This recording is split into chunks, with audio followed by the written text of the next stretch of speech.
अस्सलाम वालेकुम स्टूडेंट्स, क्या हाल चाल है आप लोगों के। आज जो हमारा टॉपिक है फिजियोलॉजी का, सेकंड टॉपिक हमारा जो है फिजियोलॉजी का वो है डाइजेस्टिव सिस्टम।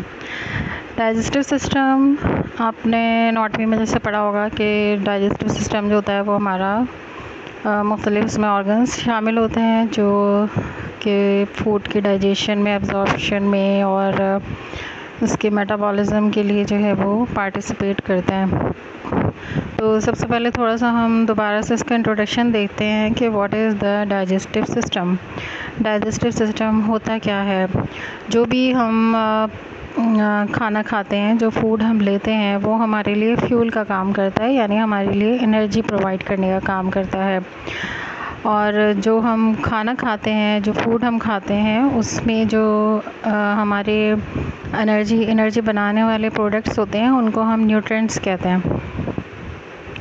ठीक, जो भी आपने खाना खाया है, आपने बिरयानी खाई है, आपने पिज़्ज़ा खाया है, आपने बर्गर खाया है, आपने एग्स खाए हैं, ये जो भी चीज़ आपने खाई है वो तमाम की तमाम जो चीज़ें हैं वो इन द एंड जाकर आपको न्यूट्रिएंट्स फराहम करते हैं। और वो जो न्यूट्रिएंट्स होते हैं उन्हीं से जो है वो एनर्जी बनाने का जो प्रोसेस होता है वो सेल के अंदर आपको पता है कि वो परफॉर्म करते हैं। सेल्स हमारे वो एनर्जी बनाते हैं इन तमाम चीज़ों से।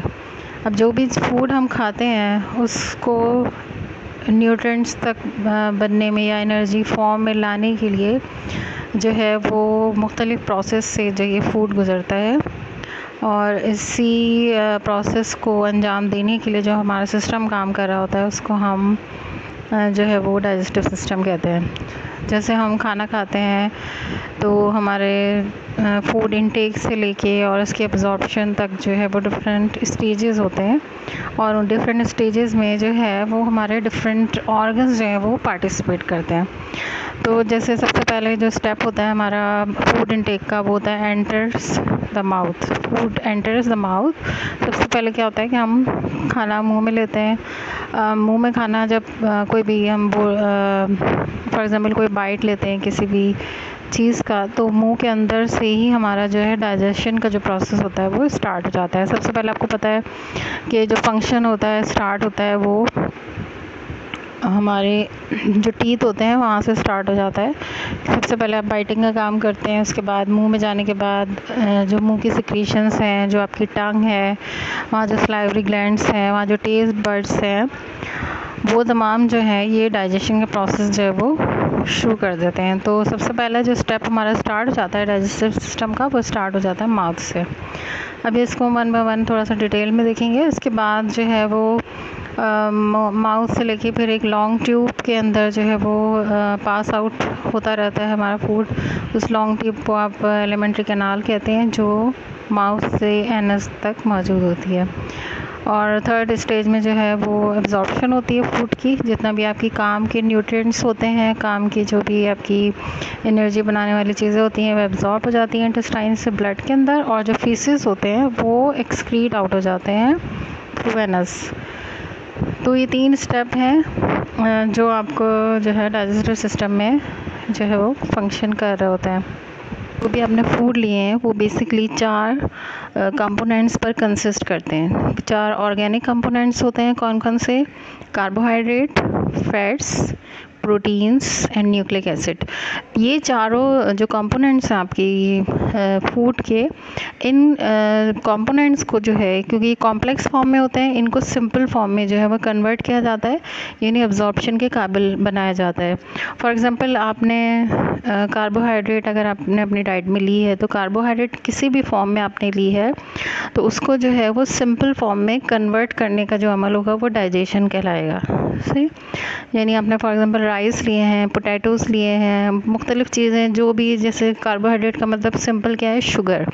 यानी कोई भी शुगर आइटम आपने लिया है, कार्बोहाइड्रेट्स के किसी भी फॉर्म में आपने लिया है, तो जब तक मोनोसेक्राइड में उसको बॉडी कन्वर्ट नहीं करेगी वो आपकी बॉडी में, आपके इंटेस्टाइन से आपके ब्लड में एब्जॉर्ब नहीं होगा।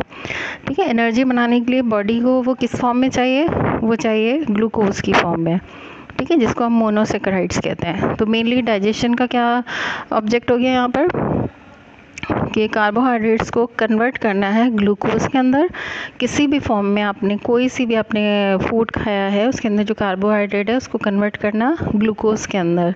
सेकंड, जो भी आपने डाइट ली है, ग़िज़ा खाई है, उसके अंदर जो फैट्स आपने लिए हैं, जो ऑयल आपने लिया है या फैट्स किसी भी फॉर्म में लिए हैं, डेयरी प्रोडक्ट्स के फॉर्म में लिए हैं या ऑयल की फॉर्म में लिया है, तो फैट्स जब तक फैटी एसिड में कन्वर्ट नहीं होगा तब तक आपकी बॉडी जो है वो उसको अपनी एनर्जी बनाने के प्रोसेस के लिए इस्तेमाल नहीं कर सकती फ़ैट्स को। ठीक है, तो फैट्स जब आप लेते हैं तो आपके डाइजेस्टिव सिस्टम के अंदर आपके डाइजेस्टिव ऑर्गन्स तमाम सिक्रीशंस मिलके उसको किस में कन्वर्ट कर देते हैं, फैटी एसिड्स में। तो जब वो फैटी एसिड में कन्वर्ट हो जाता है तो फिर जाके ये स्मॉल इंटेस्टाइन में एब्जॉर्ब हो जाता है और फिर ब्लड में जाने के बाद ये आपके मुख्तलिफ सेल्स जो है उसको एज ए एनर्जी इस्तेमाल करते हैं। ठीक है, फैटी एसिड सेल्स के अंदर जब जाएगी तो वहाँ पर क्या फॉर्म होगा, उससे एनर्जी बनेगी और जो एनर्जी बनेगी वो फिर आपकी बॉडी उसको यूज़ करेगी मुख्तलिफ फंक्शंस के लिए।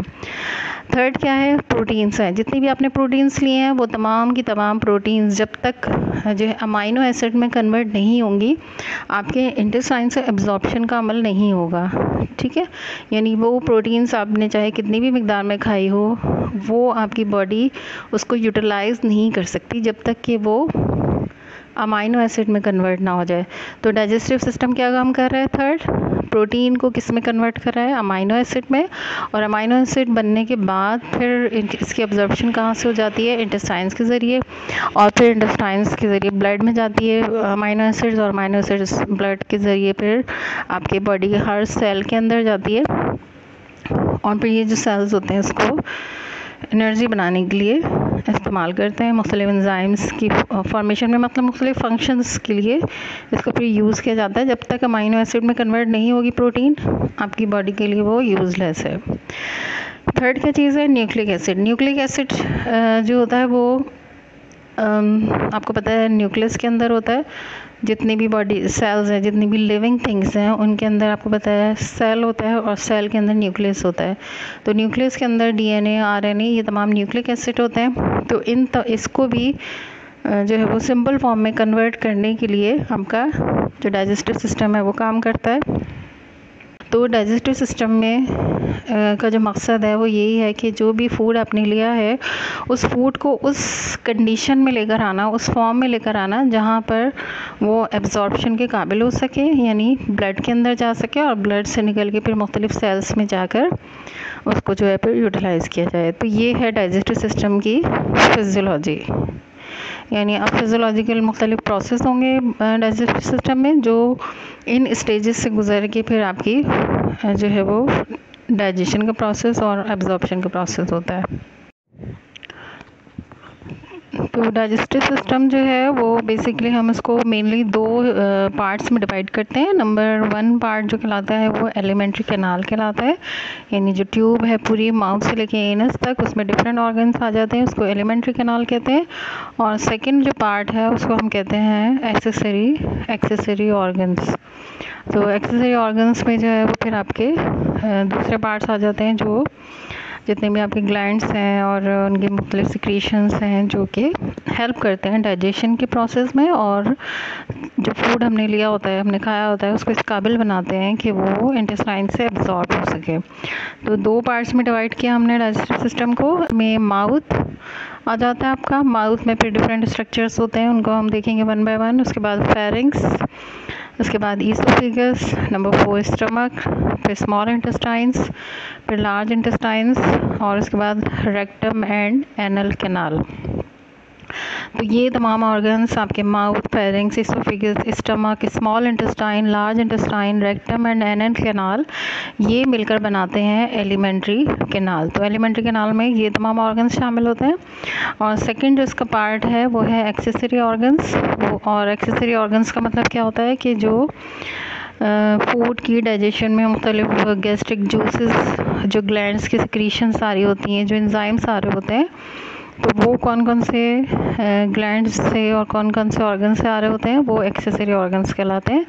उसमें नंबर 1 आ जाता है आपका सलाइवरी ग्लैंड्स, जो सलाइवा आपके मुंह में जो सिक्रेशंस होती हैं उनको सलाइवा कहते हैं, जो सलाइवरी ग्लैंड से निकलती हैं और इन खाना वगैरह देखते हैं, ये स्मेल आती है फूड को, तो आपका माउथ वाटरिंग जिसे कहते हैं, तो वो माउथ वाटरिंग जो होती है या मुंह में जो पानी भरा आता है आपका, वो इन्हीं सलाइवरी ग्लैंड्स की स्टिमुलेशन की वजह से होता है, यानी नर्वस सिस्टम के थ्रू जो है ये एक्टिवेट हो जाते हैं। उसके बाद सेकंड एक्सेसरी ऑर्गन में आ जाता है आपका पेंक्रियास, एक्सोक्राइन ग्लैंड भी है और एंडोक्राइन ग्लैंड भी है, और उसके बाद लिवर एंड बिलियरी ट्रैक्ट। तो ये तमाम जो एक्सेसरी ऑर्गन्स आ जाते हैं। लिवर से आपको पता है बाइल की सिक्रेशन होती है, और बिलियरी ट्रैक्ट जो है वो तमाम डक्ट्स होती हैं जो बाइल की सिक्रेशन लेकर ड्यूरिनम में पहुंचाती हैं, ओपन होती है ड्यूरिनम में। तो ये हो गया। टीथ होते हैं जिनको इंसाइजर्स कहते हैं, ये क्या काम करते हैं, कटिंग का काम करते हैं। कटिंग एक्शन जो होता है वो इंसाइजर के ज़रिए होता है। उसके बाद फिर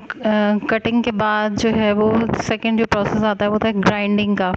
तो ग्राइंडिंग का जो प्रोसेस होता है वो आपके मोलर्स कर रहे होते हैं में जो है वो उसकी अगर आप डेफिनेशन देखें तो this is the process in which food is passed from mouth to the oropharynx and then to the oesophagus and lastly into the stomach.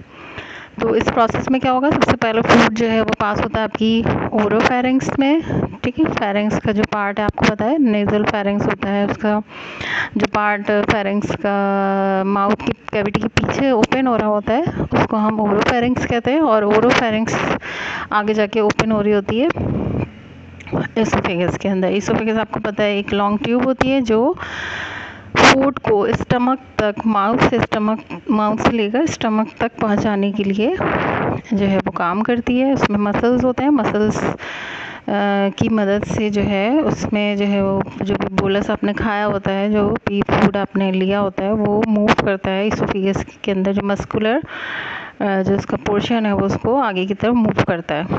में जब आप कोई भी खाना खाते हैं और जब उसको निगल लेते हैं तो उसके बाद जो एसोफेगस में जो प्रोसेस हो रहा होता है फूड को आगे की तरफ प्रोपेल करने का, वो आपके कंट्रोल में नहीं होता है। तो इसका मतलब क्या है, एसोफेगस का जो एक बड़ा पोर्शन है वहाँ पर जो मसल्स होते हैं वो इनवॉलेंट्री मसल्स होते हैं।